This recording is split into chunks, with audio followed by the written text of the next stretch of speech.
কাশিমপুর জেলখানার এই যে জেলার যিনি উনি অসম্ভব পরিমাণে ভালো, মানে ওনার ব্যবহার ভালো পেয়েছি, যেটা আমার মনে আছে। ওনার মুখে একটু দাগ আছে, নামটা আমি ভুলে গেছি।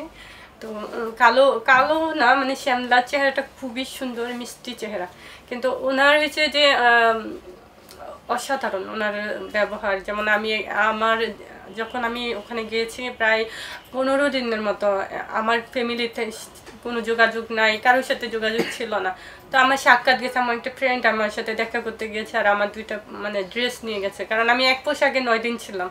তারপরে এক আপু আমাকে, মানে দলেরই একজন আপু, শামীমা আক্তার আর্য, উনি আমাকে একটা ড্রেস দেয়, তো ওইটা আমি পরি, শাওয়ার নিই। তারপরে 15 দিন পরে যেহেতু আমার ফ্যামিলির সাথে বা আমার কেউ একজন গেছে সাক্ষাৎ করতে, তখন আমাকে সাক্ষাৎ করতে দিচ্ছিল না, আর আমাদের তো ফোন বন্ধ।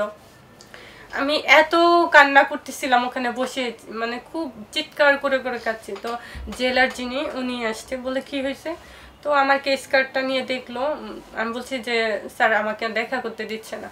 ওরা বললো কেন দেখা করতে দিবে না? আমি তো জানি না, আর আমি এক কাপড়ে আছি, আর আমার কাছে টাকাও না, আমার কাছে টাকা নাই, আমার কোনো পোশাক নাই, তাও ওনারা আমার সাথে, আমি বারবার বলছি, ওনারা দেখা করতে দিচ্ছে না। পরে উনি আমাকে দেখা করার সুযোগ করে দিয়েছে। ওই সময়টা আমার কাছে মনে হয়েছিল যে আল্লাহর কাছে বলছি যে আল্লাহ, এই মানুষটাকে আপনি অনেক ভালো রাখবেন। এটাই, এর চেয়ে বেশি জেলখানার বর্ণনা বিস্তারিত আমি দিতে চাচ্ছি না। পরিবারের কেউ খোঁজ নেয়নি কেন? আর ওরা তো পরিবারের মানুষ তো জানতো না যে আমাকে কোথায় রেখেছে, সেটাই জানতো না, মানে কোন জায়গায় আমি আছি, কারণ আমার মোবাইল তো ছিল না আমার সাথে। তো সেই কারণে ফ্যামিলির লোকজন জানতো না। আর ফ্যামিলির লোকজন তো এমনিতে আগে থেকে আমার সাথে একটু মানে দূরত্ব রেখেছে, যেহেতু আমি কথা বলছি, আমার যদি কোনো সমস্যা হয় সেই কারণে রাগ করে আছে। তো ওই বিষয়টা নিয়ে তো আরও বেশি। তো এই জন্য আমার ফ্যামিলি তো আমার মা তো খুব পাগলের মতো হয়ে গেছিলো। আমি জানি যে মানে কেউ যদি আমার জন্য কষ্ট না পায়, আমার মা কষ্ট পাবে, আমি ওইটা ভেবে কান্না করছিলাম। আর আমার আমার জান আছে, আমার জানের জন্য আমি কষ্ট পাচ্ছিলাম। আমার একটা ভালোবাসার মানুষ আছে, যে ওর সাথে আমি কথা বলতে পারছি না, আমি অনেক মর্মাহত ছিলাম। তো আমি ওর সাথে কথা না বলে আমি থাকতে পারি না, ও যদিও দেশে বাইরে আছে। তখন আমি এই 2টা মানুষের জন্য আমি বেশি কষ্ট পেয়েছি। এই তো, তারপরে দেখা, ওই জেলার স্যার উনি আমাকে দেখা করার ব্যবস্থা করে দিয়েছেন। তো ওনার কাছে আমি সারা জীবন কৃতজ্ঞ থাকবো। এটাই। ভালোবাসার মানুষের কথা যেহেতু বললেন, জেলখানায় কোন কোন মুহূর্তে এই বিশেষ ব্যক্তিকে মনে করতেন, বা সে কি বলতো, বা আসলে আমি জেলখানায় এত কান্না করেছি, মানে আকাশ বাতাস ভারী হয়ে গেছিল জেলখানায়। সবাই বলতো এই মেয়েটা এত কাঁদে কেন, মানে পুরো বাচ্চাদের মতো করে হাউমাউ করে কাঁদতাম। মানে ওর কথা মনে করি যে ওকে আমি প্রচণ্ড রকমের ভালোবাসি, আর প্রত্যেকটা মুহূর্তে ওর কথা মনে হতো যে আমি জানি ও চিন্তা করছে যে ও তো যেখানে সেখানে থাকতে পারে না, যে কোনো খাবার খেতে পারে না। আমি জানি এগুলো হয়তো ভাবছে, বা ওকে ফিল করে, বা আমার মার কথা মনে করে। আমি আমার মাকে অনেক ভালোবাসি। আমি আমার জননেত্রী শেখ হাসিনাকে যেমন ভালোবাসি, আমার জীবনের চাইতে বেশি ভালোবাসি 3টা মানুষকে। একজন হলো আমার নিজের মা, আরেকজন আমার ভালোবাসার মানুষ, আরেকজন হলো যে আমার জননেত্রী শেখ হাসিনা। এই 3টা মানুষ আমার জীবনের সব কিছু। এই 3টা মানুষই আমার অস্তিত্ব বলেন, আমার সব কিছু, আমার বেঁচে থাকার প্রেরণা এই 3জন মানুষ। আমি তাদেরকে অনেক বেশি ভালোবাসি। ভালোবাসা মানুষের সাথে কথা হয়েছে জেলখানাতে বেরে? জেলখানাতে বেরিয়ে কথা হয়েছে। বললো যে আমি শুধু আমি এটা ভেবেছিলাম যে ও আমাকে ভুল বুঝছে, কেন আমাকে সবসময় বলতো যে তুমি কোনো কথা বলবা না, তুমি কেন কথা বলছো, যেখানে আমি কথা বলছি না সেখানে তুমি কেন কথা বলছো। সে মানে কোনো একটা স্বনামধন্য টেলিভিশনের সাংবাদিক, এটুকুই বলতে চাই, প্রধানমন্ত্রীর নিউজ করতো। তো এই তারপরে ওর সাথে আমি কথা বলার পরে বলছে যে আমি না এই বিষয়গুলো নিয়ে ভাবছি, যে তুমি তো যেখানে সেখানে থাকতে পারো না, যে কোনো খাবার খেতে পারো না, মানে তোমার অনেক কষ্ট হচ্ছে এরকম। আর আমি ওখানে থেকে ভেবেছি যে ও আমার সাথে আর জীবনে কথাই বলবে না, ও আমার সাথে রাগ করে আছে, আর ও আমার লাইফ থেকে চলে যাবে, চলে গেলে আমি কিভাবে বাঁচবো, এরকম বিষয়গুলো ছিল। তো সেটা ভেবে আমি অনেক কষ্ট পেতাম। আর বের হয়ে দেখি যে না, সব ঠিক আছে। কতদিনের সম্পর্ক? অনেক। কতদিনের সম্পর্ক? আমার অনেক দিনের, প্রায় এই তো 3 বছর। এখন কি সব স্বাভাবিক? স্বাভাবিক। আবার বলছি যে আমি যেন আর কোনো কথা না বলি, কিন্তু আমি কথা বলবো। আমার জননেত্রী শেখ হাসিনার জন্য আমি অনেক দূর যেতে চাই। আমি অনেক কথা বলতে চাই, অনেক কথা বলা উচিত, এটা আমি মনে করছি। কারণ এটা আমার বঙ্গবন্ধুর বাংলাদেশ, এটা কোনো রাজাকারের নয়। তাই আমাকে কথা বলতে হবে। দেশের মানুষ একটা ঘোরের মধ্যে আছে, দেশের মানুষকে জানাতে হবে, বোঝাতে হবে।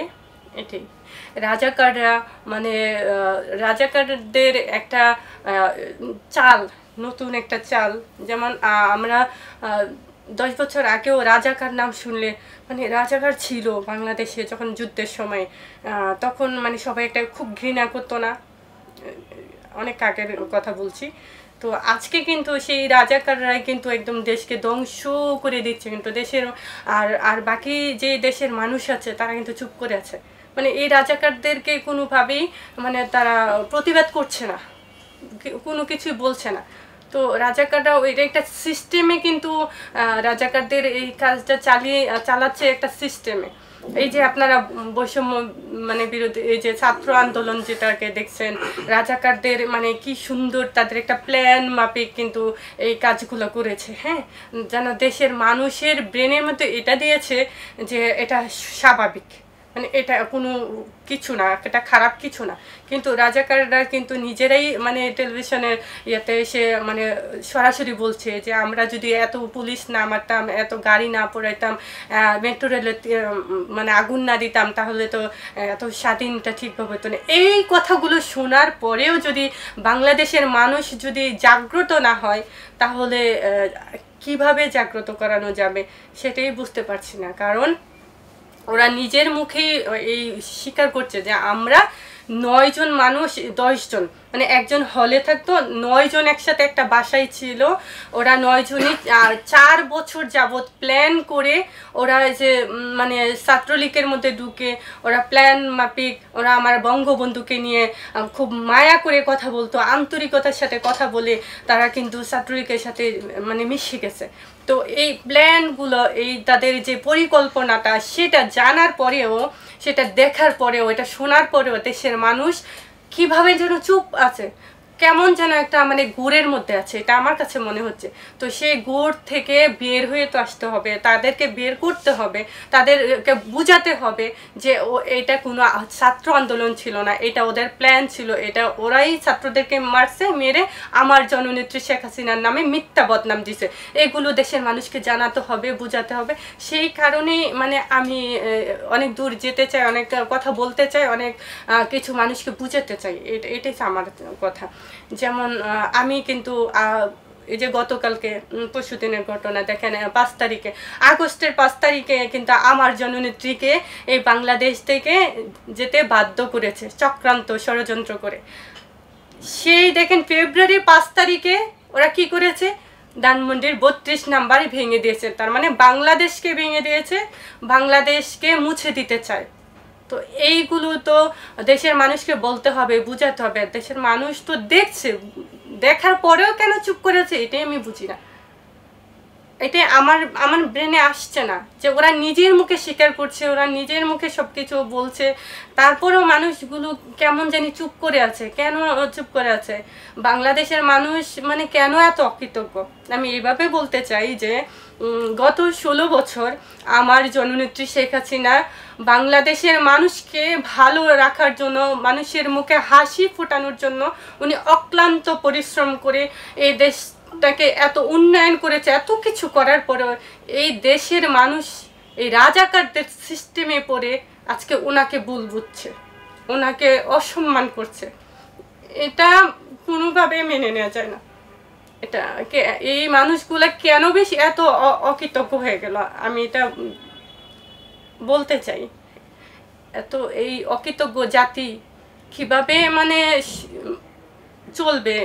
আমি বলতে চাই আজকে যারা যে রাজাকাররা 32 নাম্বার ভেঙে বাংলাদেশের নাম মুছে দিতে চাচ্ছে, আমি এটাও বলতে চাই এই রাজাকারেরা এই বাংলাদেশের মানুষের কেউ মুছে দিবে, ওদেরকেও ভেঙে চুরে নিঃস্ব করে দিবে।